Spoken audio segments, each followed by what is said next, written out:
వ్యాఖ్యలను ఖండిస్తూ Osmania యూనివర్సిటీలోని arts college వద్ద ఎన్ఎస్యూఐ జాతీయ నాయకులు కోట దుర్గరాజు ఆధ్వర్యంలో ఆందోళన చేపట్టి నిరసన వ్యక్తం చేశారు. అనంతరం తేజస్వి సూర్య దిష్టిబొమ్మను దహనం చేసి తమ ఆగ్రహాన్ని వ్యక్తం చేశారు. ఈ సందర్భంగా తేజస్వి సూర్య చేసిన వ్యాఖ్యలు తెలంగాణను అవమానపరిచేలా ఉందని ఎన్ఎస్యూఐ రాష్ట్ర చీఫ్ అన్నారు. గతంలో ప్రధాని నరేంద్ర మోదీ కూడా ఇలాంటి వ్యాఖ్యలు చేశారని ఆయన ఆరోపించారు.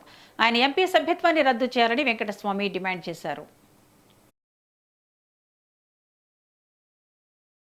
ఈరోజు ఉద్యమాల పురిటిగడ్డ ఉస్మానియా యూనివర్సిటీ వేదికగా ఆర్ట్స్ కళాశాల ముందు కాంగ్రెస్ పార్టీ విద్యార్థి విభాగమైన ఎన్ఎస్యూఐ ఆధ్వర్యంలో తేజస్వి సూర్య ఏదైతే డీలిమిటేషన్ పైన నిన్న ప్రసంగిస్తూ తెలంగాణ విభజనను ఇండియా పాకిస్తాన్ ఏదైతే ఆ రోజు రిలీజియన్ ఆధారంగా డివైడ్ చేసిరో ఆ విధంగా ఇండియా పాకిస్తాన్ ఎట్లా డివైడ్ చేసిరో అదే విధంగా తెలంగాణను డివైడ్ చేశారని చెప్పు అనుచిత వ్యాఖ్యలు వారు చేయడం జరిగింది.